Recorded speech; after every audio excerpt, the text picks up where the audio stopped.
All I know is that I lived in a life of pain. I reached for drugs and alcohol at a really young age to kind of numb that trauma that I was experiencing but was unaware of. Finding myself in a basement, wanting to find darkness, but needing light, I had to find a new way to live.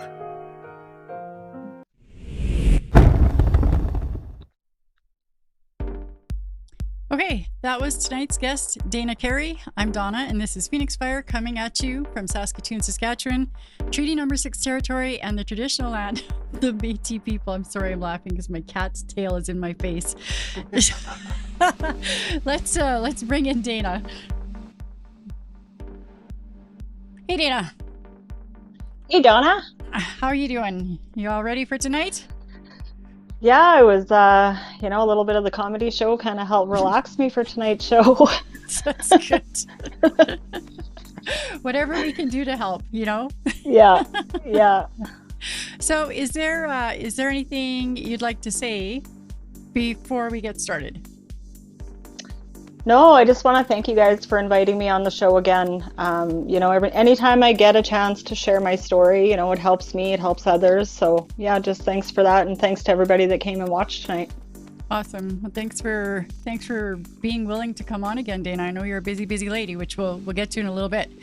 So before we officially jump in, I'd just like to let our viewers and listeners know that tonight's live production is sponsored by Prairie Sky Recovery Center in Leipzig, Saskatchewan, and the Elizabeth Fry Society of Saskatchewan. Alrighty. So let's roll the story. Let's roll the story. Yeah.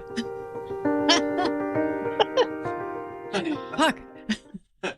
The story ends the background music. We have to run the story. The background music will play forever. You didn't say that in my notes, and you're like, you have to put it in your notes or you're gonna forget. And someday I'm gonna put something crazy in your notes. And you're gonna read it and it's gonna be funny.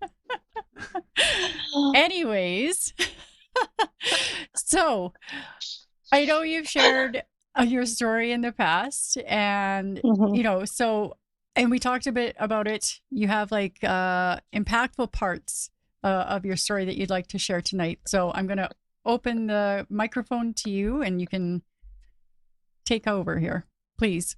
All right. Well, I just, I like to remember my life became so unmanageable, right? And it came unmanageable for a lot of reasons that didn't make sense to me earlier on in recovery. I think back to, I didn't have a lot of childhood memories, but I had a lot of abuse memories. And coming to recovery, I realized that, being a kid, being abused, kind of took that power and control away from me at a really young age. And so I think experiencing that trauma at a young age, and then into my teenage years, seeking men, seeking alcohol, seeking drugs, as a teenager really is kind of where things started off. And, I became pregnant at 15. And I remember, my parents saying, you are not responsible enough to have a kid. I think adoption would be a good fit for this situation.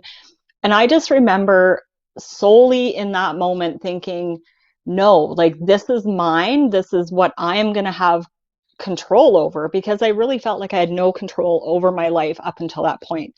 Mm-hmm. All the wrong reasons, of course, and I can see that now. But back then it was I'm going to have somebody to love me unconditionally. I can do as I want, not looking at the big picture of what does a teenage mom look like, right? It was, unfortunately, my son but he experienced a lot of, being left with his grandparents while his mom disappeared for a week at a time.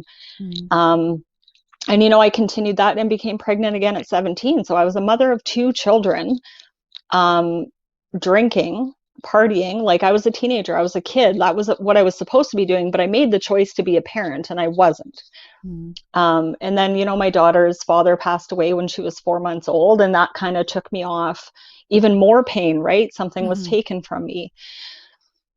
And I remember, just always wanting to, if I could just have a husband, a house, if I could have all these things, like life would be okay. And in probably I think I was 29 when I got married. And it was everything. It was the house, it was the picket fence, it was the family, it was all those things. And, it was okay for a while. And, I guess letting you know too, like, I didn't drink and do drugs continually from the time I was a teenager until I found recovery. But I went into a lot of bouts of, binge drinking, binge drugging.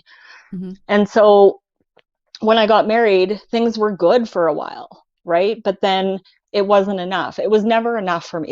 It didn't matter what I thought I needed, what would fill me. It was never enough. And then I ended up getting divorced. I ended up in like super domestic, violent relationships where I was being controlled. I was really I was being groomed, right? And I was allowing it, and I was losing more and more of my self-worth in those unhealthy relationships. And closer to the end of my drinking, I really think a lot, or I have thought a lot being in recovery, of really how selfish and self-centered I was. My kids seen things that they should never have had to see. I remember leaving my kids in the vehicle while going into a bar and playing VLTs and drinking. And are those things I'm proud of? Absolutely not. But it's a part of my story, and it's important to me that I remember what drugs and alcohol took for me, because it took all my values and morals from me, right? The minute that I used. And so I don't know, I like to really remember those things particularly, because I risked the safety of everybody else around me to my own needs, right? So towards the end of my using, and like this was in and out, and my family so many times said, Daina, like, you need to smarten up. You need to stop drinking. This is, you're not doing any good for anybody. And again, I think with the drinking and the drugs, that was the one thing that I could control. But what I wasn't realizing is, while I was trying to control it, it was controlling me, right? To a point where there was nothing that I could do good. Right. I mean, I remember even, I think it was 2010, and I didn't get clean till 2011, but there was a bout for 6 months that I did stop drinking and doing drugs because I became a foster parent. So why I could do that for a child that wasn't mine, I think it was because I could do something for somebody else. Right. And so parts of my brain would do that. I would be a people pleaser and stop doing things. But in the long run, it always came back to me wanting to use and drink. And I think during our conversation, Daina, you had mentioned one of the things that you struggled with until you were in recovery was that making that connection between the fact that you weren't just harming yourself, you were harming everyone around you as well. Yeah, and I honestly didn't think I was hurting anybody. I didn't even believe I was hurting myself. I had no idea what I was doing to myself. I mean, even staying in abusive relationships, even going out and putting myself in danger. I put myself in situations that were so unsafe, and thankfully I'm here to tell my story today, because there's many times that my life could have ended just by being in unsafe situations. So when I came to kind of the end of the road for me, as I'll call it, I remember I was living in a friend's basement at the time, and I was partying hard. I'm just going to go back for 1 second though, because my granddaughter was born in April of 2011, and by the grace of God, I was clean and sober the day that my daughter went into labor. So I was able to, be there and support her and get through that. But they came back and lived with me. And you know, at that point, I was having drug dealers hanging out at the house. I was having people partying in the house, and I could not see a problem with this. You know, she came to me and said, Mom, I can't do this. And I said, if you don't like it, you know where the door is, without even thinking what danger I was putting them in. Right. And I mean, that's where I have a hard time today wondering how I could not have seen that. But I mean, I was living in pain. I was living in selfishness. I was living, you know, in that victim mode, right? So they ended up moving out. And they moved out. I couldn't afford a place on my own. I moved into a friend's basement. And at that time, like, I had a friend who she had gone out, she had been out of town for the weekend, and I was partying, and that weekend, you know, I was in the basement, and like I wanted to die. I couldn't live like this anymore. I couldn't. But I was so scared to die. But yet I was in such turmoil with myself that I didn't know what to do, and I was by myself. And I ended up reaching out to somebody who I knew hadn't drank for 3 months. Right. And I just thought this person maybe could help me. And thankfully, you know, they spent some time on the phone with me. They said, you know, go to addiction services on Tuesday because it was a long weekend. And I just remember that it's such a thought of wanting to die. You know, I had such opinions on people who committed suicide.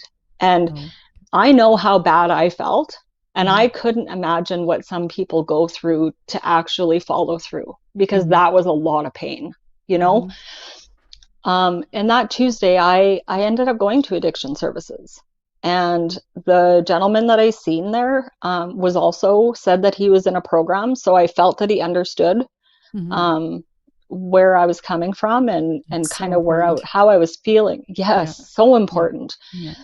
And so I went to my first 12-step program meeting that night. Wow. And that meeting, I remember walking in, and I mean, I was desperate. I was in so much pain. I felt like such a failure. I felt like a loser. I felt like so many things going down, and these people are laughing. And I thought, what the hell am I doing here? You know, what am I doing here? Don't these people understand what I'm feeling? You know, still super selfish. But I sat in that meeting and I cried, because for the first time in my life, I felt like I was somewhere that I belonged. For the first time, I felt like I was not the only one who felt this way, or who had experienced, like, for the first time hearing people speak honestly, because in my family, we didn't talk about anything. Everything got put under the rug. Just kind of going back a little bit too, you know, I was sexually abused by a family member, and I remember when I went to my mom about it, you know, she knew what I was talking about because it had happened to her and all my aunties. And so even then I felt, I'm not lovable, I'm not worth protecting. Like, why would you leave me with this person? Right? So a lot of those feelings just kind of followed me through life. But it was there that I got some hope, you know. Was that the end for me? No. I so it was Alcoholics Anonymous, and I read the AA book that week, and I thought I had it all figured out, all the answers, right?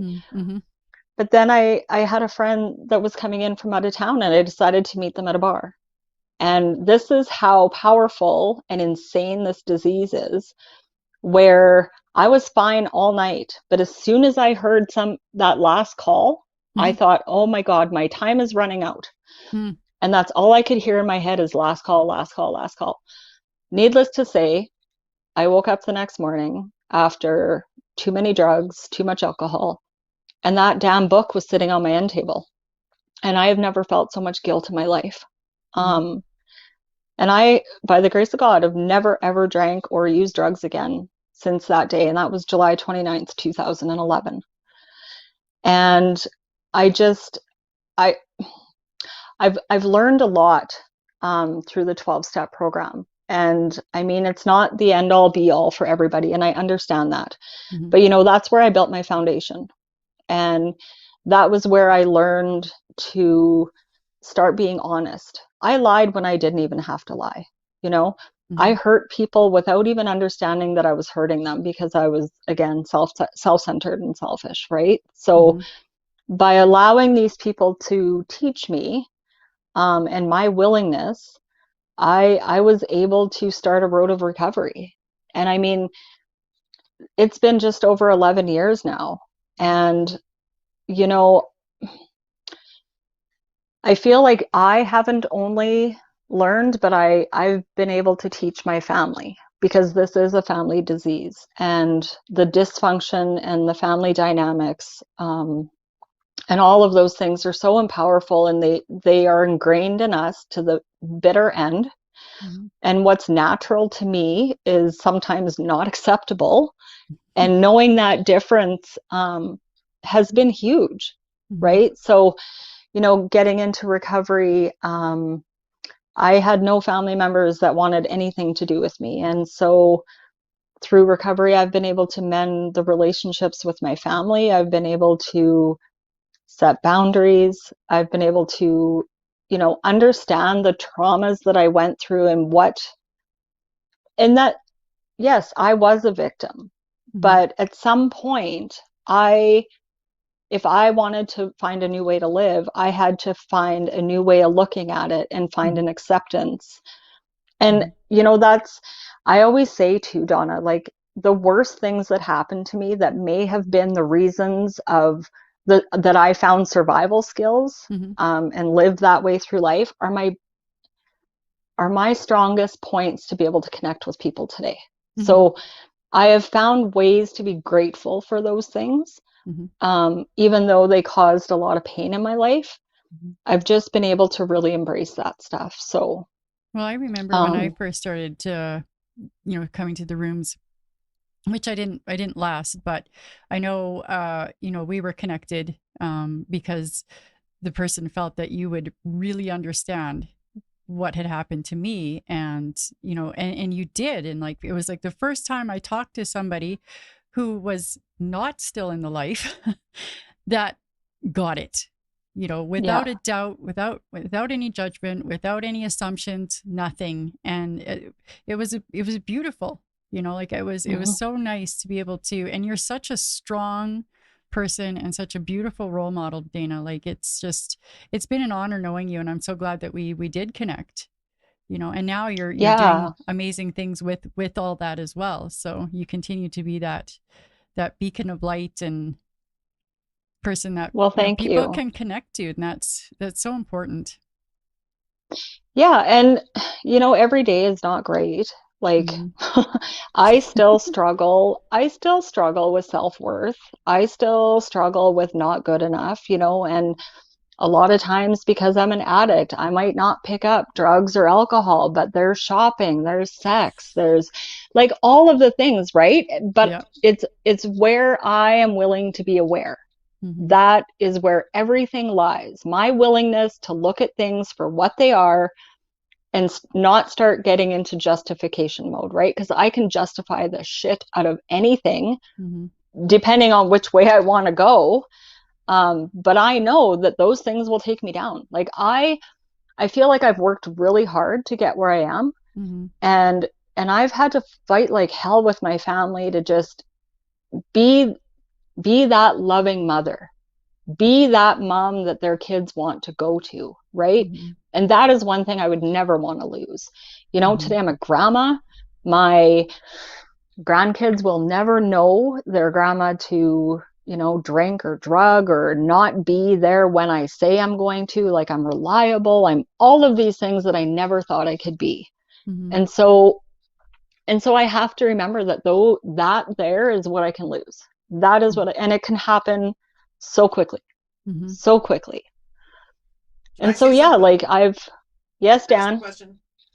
So you were talking about boundaries a minute ago, and I'm wondering if you can just shed a little light on that. Tell us about your journey towards finding healthy boundaries in recovery. And what do they look like? Boundaries. Okay, so they are still hard. Boundaries are really hard because I am naturally a people pleaser and I don't want to let people down. Mm-hmm. So I guess self-love had to come first. Self-honesty had to come first. And so in order for me to set healthy boundaries, I needed those two things. Because so I'm just gonna family members, for instance, right? So when I'm in negative family dynamics and I know it's not right, I have to say it's not right. And that means I'm going to stir the pot and somebody's going to get pissed off at me. But if I'm not being honest, then I'm going against everything that I've learned. Everything. So and it starts early, or not early, but it starts light. Let's call it light, like little boundaries, right? Mm-hmm. Because it's scary. I was so scared to set boundaries, like even with family members, even with friends, even, keeping people from the old lifestyle out of my life. Like Mm-hmm. it was really, really hard for me.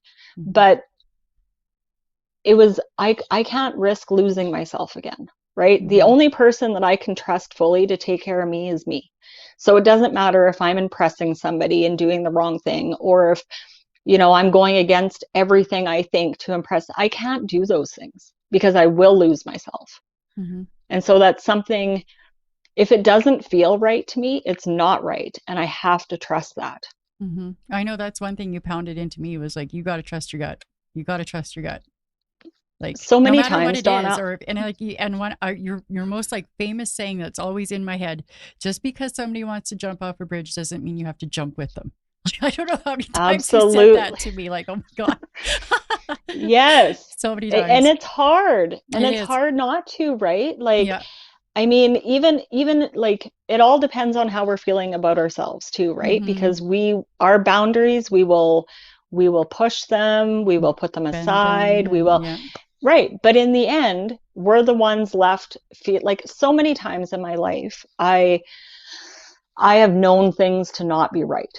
And Mm-hmm. I've gone against feeling, even in my addiction, I'm going to go do this, even though I know it's wrong, but I Mm-hmm. just got to have one drink and then nothing will matter. Right. Mm-hmm. Going against, I don't like feeling like that because it takes me back to that life again.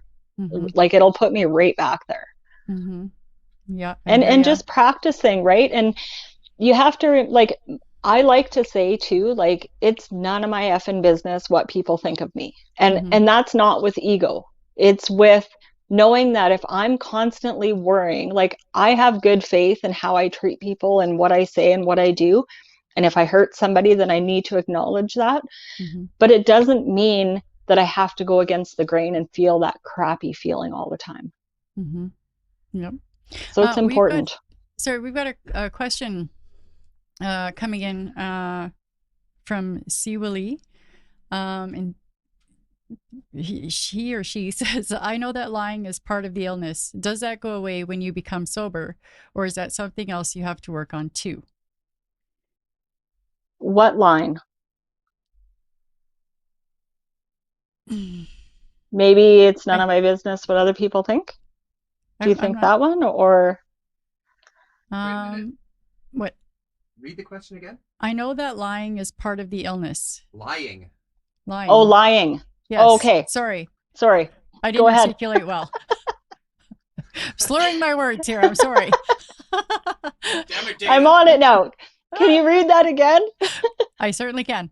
I know that lying is part of the illness. Does that go away when you become sober, or is that something else you have to work on too?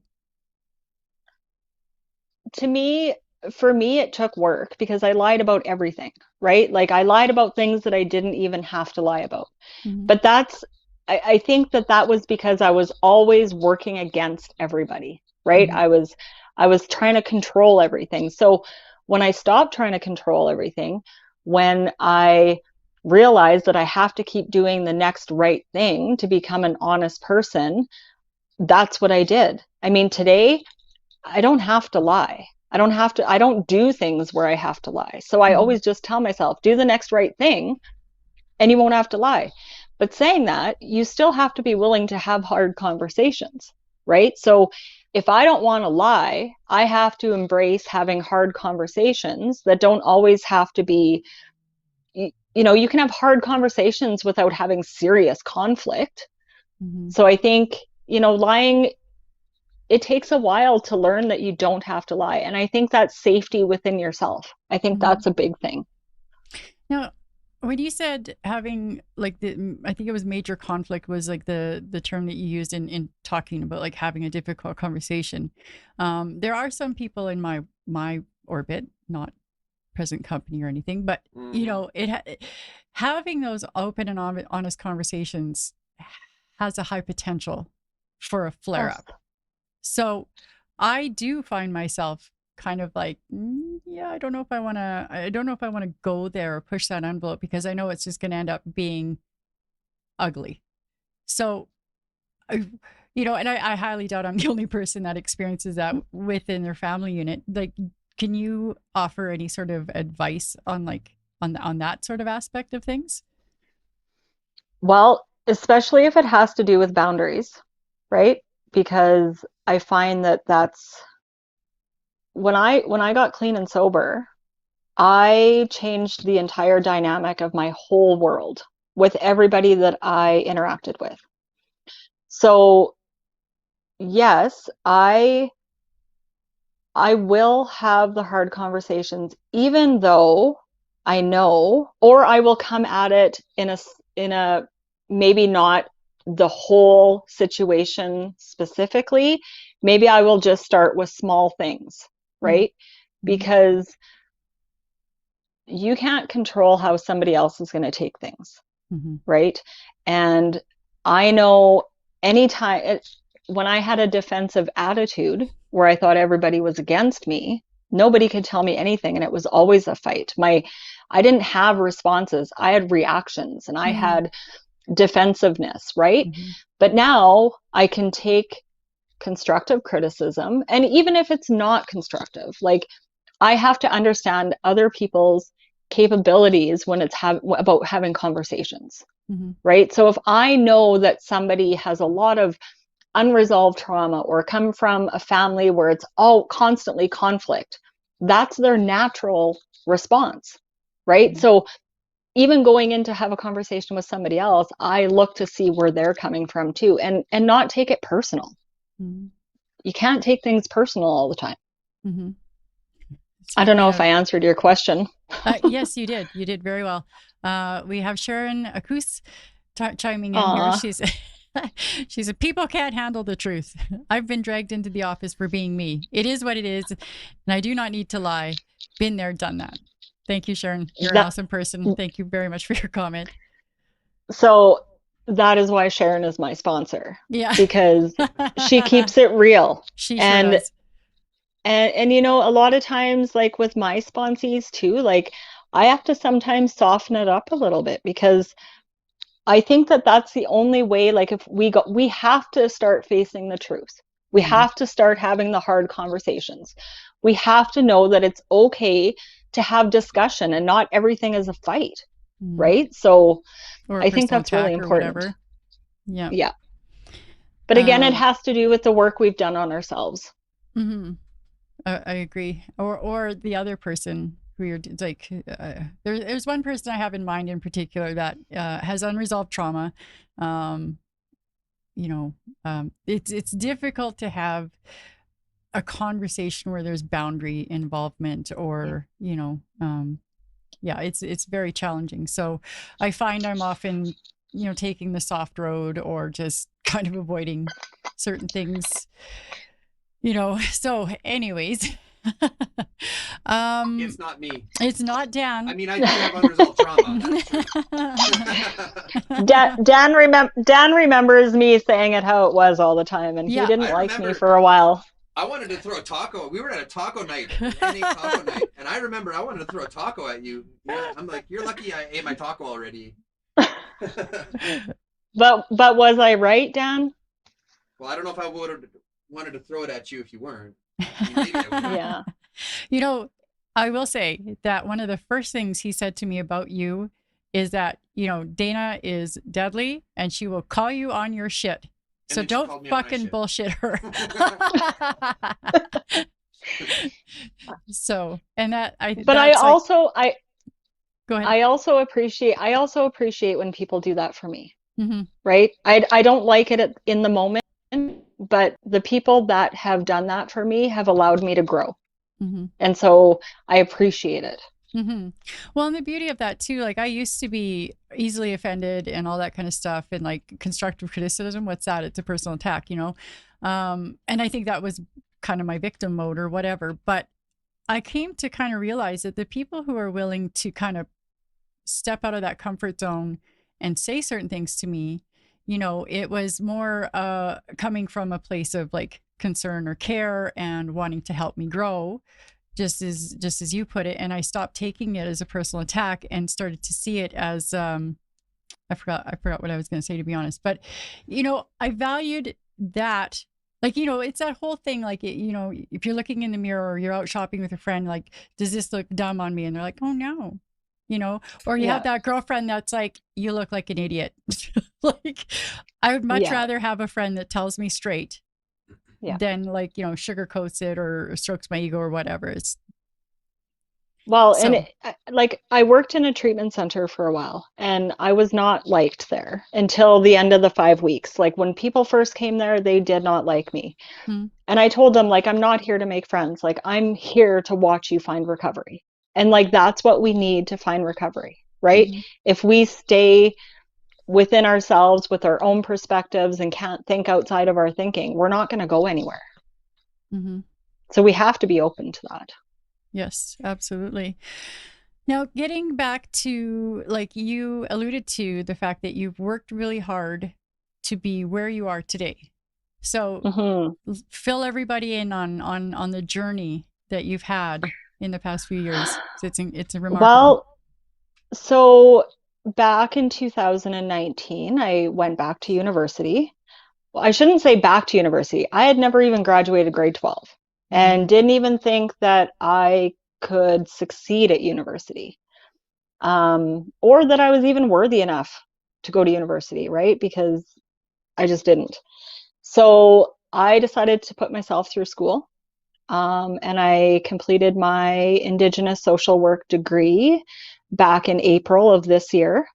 Mm-hmm. So I gained a Bachelor of Indigenous Social Work and I gained a Certificate in Reconciliation Studies through the First Nations University. Okay. Yes. And so since then, I did a little bit of work with Possibilities Recovery Center and the STC Health Bus. So I got to travel out to 7 different communities, Indigenous communities, and work with the people out there, which was amazing. Mm-hmm. But this year I did my practicum at a federal prison. And so that was where my heart was, I think. And so I had the opportunity in August to go and work there full time. So that's where I am now. I'm a clinical social worker at a federal prison working with women inmates. Mm-hmm. And I love it. Like I'm living a dream life right now that I never thought possible. Mm-hmm. I'm really, you know, you and I were talking the other day, and it's really important. I have found kind of my purpose in life. I've never really found that until I went to school, and I knew it was like working with other addicts or people that are struggling to kind of, you know, work with them. But I didn't know that it would be at this level, and it's amazing. But, you know, working with... And if I may, you didn't just go to school, like you hit it hard, like you were taking double class, like what should be like a 4-year thing, you did like 2 or something. It's just like I did 3.5. 3. That's just wow. Yeah. Incredible. Like that takes an insane amount of dedication and perseverance, and I just kudos to you, like just, and I'm so happy for you. Well, I'll tell you what, Donna, those 3.5 years, again, it amazes me because I really put myself first. Outside of, like, I didn't have much of a social life. I didn't, you know, I didn't get to do a lot of things that other people did because I focused strictly on my studies. And that's probably one of the first times that I've truly put myself first. Mm-hmm. And being able to succeed, I mean, school was a struggle because A, I'm a perfectionist. B, I am a procrastinator. And so you put those two things together. And it was stressful. Yeah. It was stressful, but I felt so accomplished. Mm-hmm. Oh, I'm going to get emotional. So accomplished at the end, you know, like, and to just have my entire family there proud of me. Yeah, I just felt like I finally did something that I set out to do and I finished it, you know? And so today I get to work with female inmates who I am so open with them. You know, I tell them I am in recovery. Like I have struggled with so many of the same things that you guys have struggled with. And you know, I know a lot of people in their jobs don't necessarily talk openly about that stuff, but it's important for me. You know, I've spent my entire life full of shame and guilt, and I am not ashamed to be a person in recovery. I am not ashamed to have experienced what I've experienced. Am I proud of the things I've done? Absolutely not. I don't, you know, look at it like no big deal, but I don't let it control my life today. You know, so it's really important for me to meet people where they're at and to let them know that they're not alone and maybe give them a little sense of hope, you know, because we have too many people dying and struggling with this addiction, you know. Yes, absolutely. And when we were talking before, you had mentioned that when you did your practicum, your supervisor, for lack of better terminology here, had asked that you not be that open with the people that you were working with. However, when you started working there, in fact, I think it was in your interview, you were like, tough shit, I'm going to do it. And they've been supportive of that. Super supportive because, you know, I think reconciliation is something where everybody's eyes are on reconciliation, right?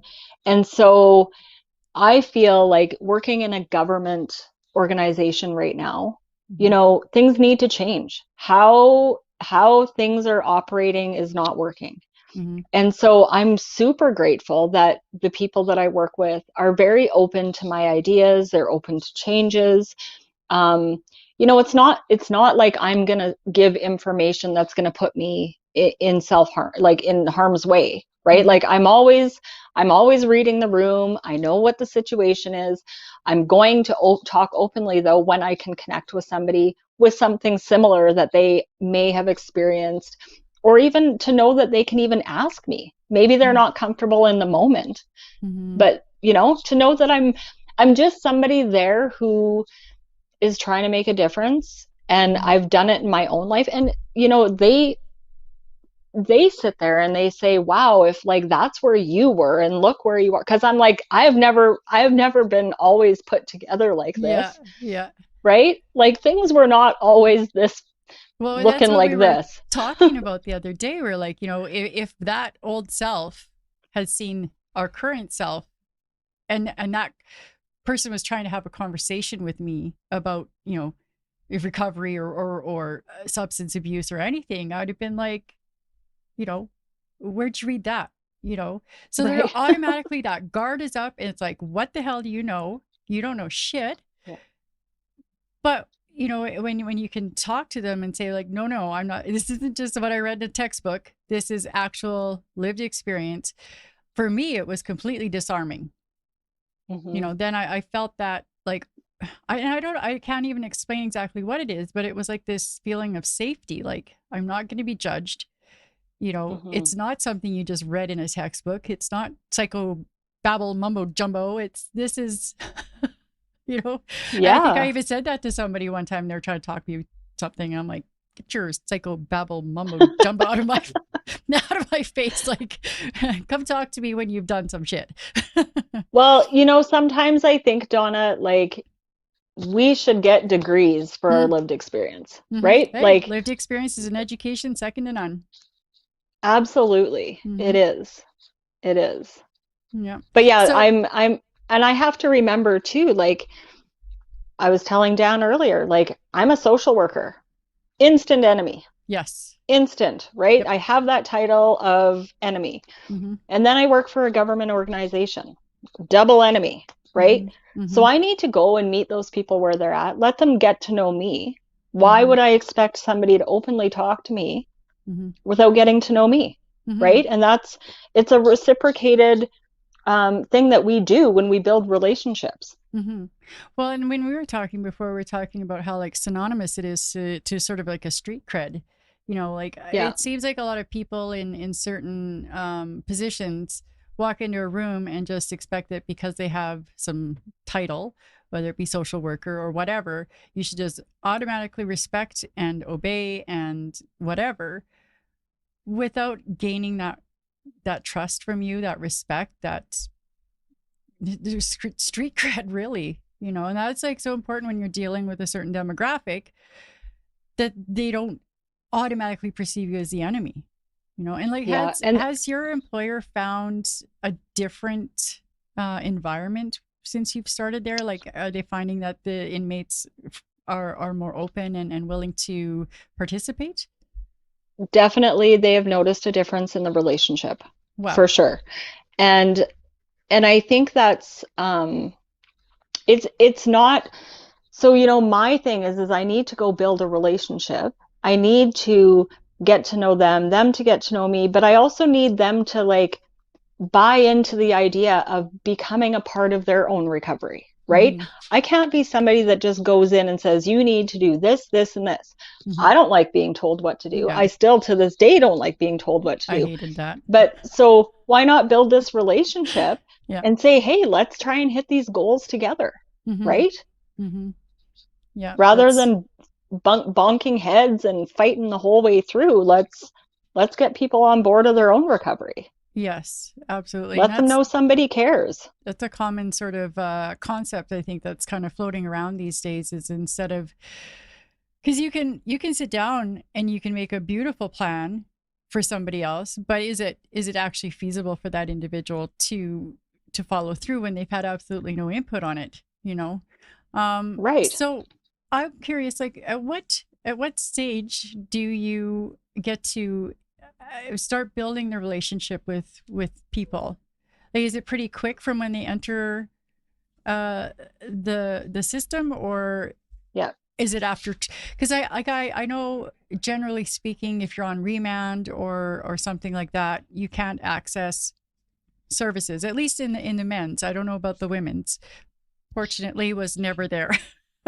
Yes. By the grace of God, really. But right. You know, so I'm curious, like how does the women's facilities operate differently, or?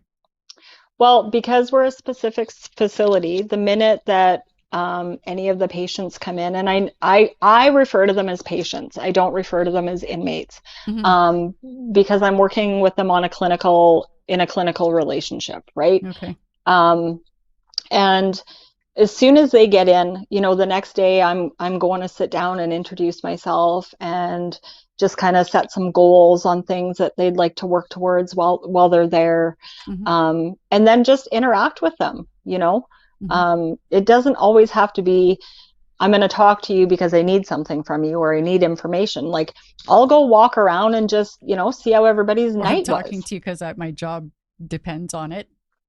Right. Sort of a thing, and yeah. and I think being new to the system, like I have a lot of energy and a lot of just new ideas coming to the table, and that those interactions are different. And so it's been good. And I've heard nothing but positive feedback. So I'm sure. So I wonder, you know, like you're talking about, you're new in the system and you're coming in with all this energy, and which is awesome, you know, and I've heard of other people starting that way, but after some time they kind of start to peter out, and it just kind of, you know, well, it's burnout rate or burned out or whatever the case may be. So what do you do to keep yourself healthy and able to perform at that sort of level, like, and hopefully for the duration. Well, I know we talked about this lots during school, and self-care is so important. Um, Self-care is important at work, outside of work, all of the things. So a lot of the things that I do is when I go to work, I leave my personal life at home and I go to work and I leave my work there when I come home. And I have to make sure that I set those boundaries, because I can become a workaholic if I start doing overtime. I've done that in my life before and I refuse to do it. If an emergency came up, that would be a different situation. But I need to have those boundaries in place so that I'm not living in my work when I'm home. I'd be lying if I said I never thought of something that somebody's going through, but I don't let it take over my entire evening. I am sure, like, I make sure that I debrief before I leave work every day. If anything is kind of weighing on me. Personally, in my personal life, I have taken up mountain climbing, which has been like spiritually amazing. Yeah. Where are you climbing? Rock province, honey. Alberta. Honestly, Nice. my daughter took me out about a month ago, and I climbed my first mountain, and I've gone again since. That is awesome. So, Daina, on that high note, no pun intended, I got to squish in here that tonight's episode is also brought to you in part by Stronger Together Canada, Pure Lead Support Groups, by Moms Stop the Harm, and Prairie Harm Reduction. To learn more about all our sponsors, get on our email list, check out upcoming streams, and more, check out www.hardknockstalks.com. And while you're there, help us support the platform and pick up some merch from the shop. And some mountain climbing gear, maybe. We'll look at it. We'll get some branding happening here. Yeah. Oh, and we've got a few comments we want to run through here. So Kayla, I always forget to put them on the screen. I'm just like, remember what we were talking about earlier? This is me and buttons and just no, my brain does not handle this stuff well. So Kayla says, can't teach lived experience. I've been pulled into more offices for sharing my journey to help someone. So true. Yeah, it shouldn't be that way. It should be, like you point out, as long as you're not revealing anything that's going to put you in harm, it should be okay if you want to do that. I mean, I don't know. That's my crazy opinion. Kayla also says, the policies are not developed to help people. They are developed to protect the workers, which is absolutely true. Magoo Frank, thank you for your comment, says, I'm going back to school to get my grade 12 and start on my addiction certificate and work with people who need help and guidance. I want to open more doors for myself. Thanks for sharing. I'm so proud of you. Thanks for your comment. Good for you for going back to school. That's awesome. Good luck and put everything into it. It'll be worth it.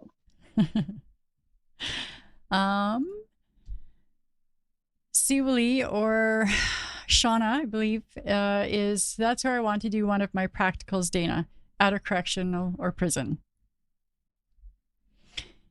And you'll love it. Well, it's not for everybody, but I don't know. I knew from the moment I went and toured there that that's where I wanted to be. Well, it was funny when we were talking the other day.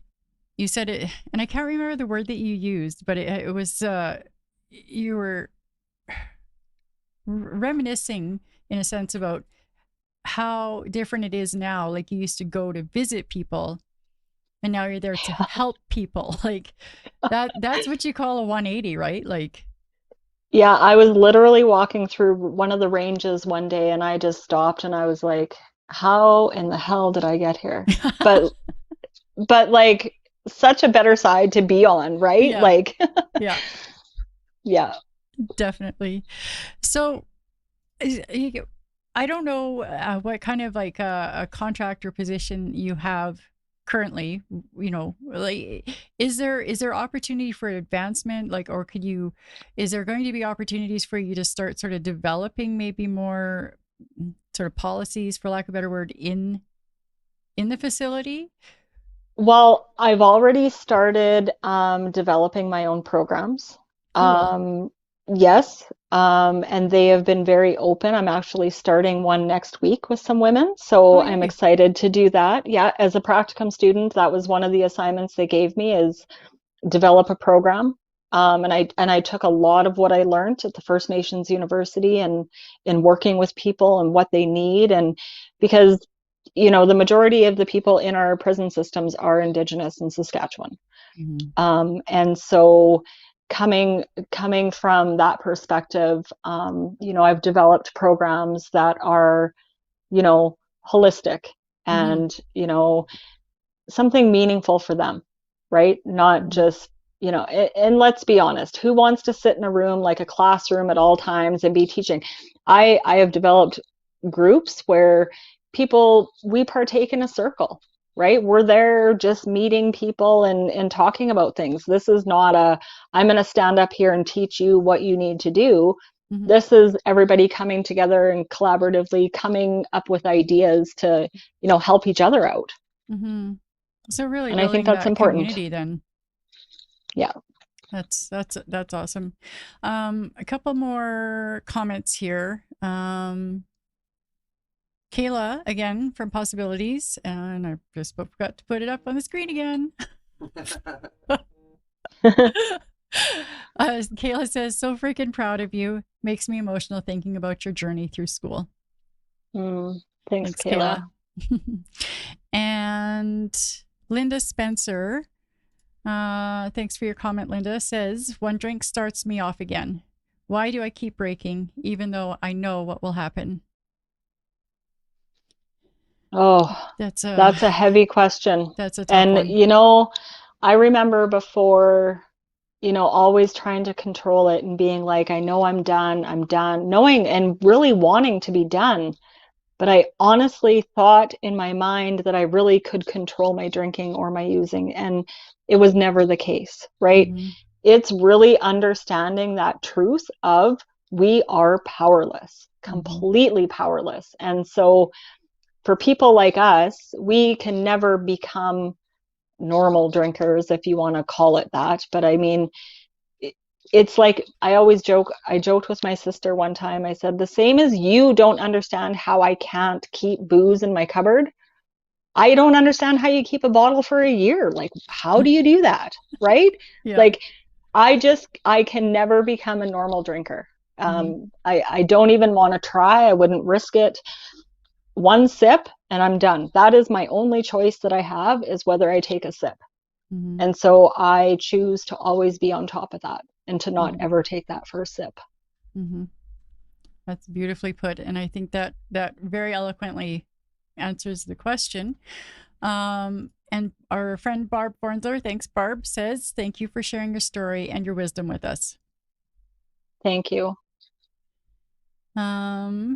And I think that's about it for comments and questions that we've had to this point, Daina.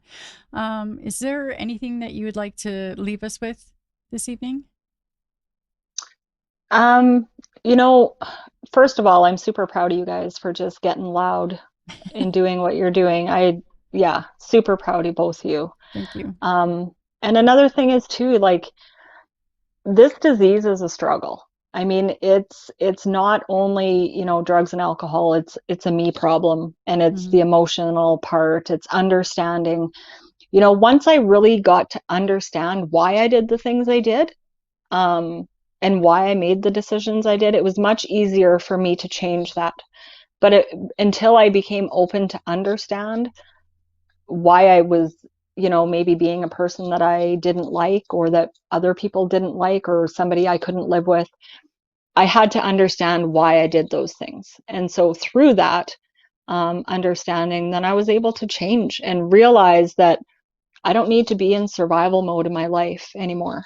I Mm-hmm. don't need to use the same coping skills that allowed me to survive as long as I've survived. So anybody that's struggling, just know that somebody out there will understand. You're not alone, Mm-hmm. and to just reach out anytime you have the opportunity to do so. Mm-hmm. Very well put, Daina. I'm not at all surprised. You always have such wonderful things to say, and I have complete confidence you're just going to kill it in anything that you do, but particularly in your role. The women there have no idea how fortunate they are, you know, because you are such a beacon of light and hope and wisdom. It's just a perfect fit for you. I'm so happy. Thank you. I also consider myself very lucky for the opportunity to work with the women. You know, they teach me a lot. They teach me a lot about myself. Yeah.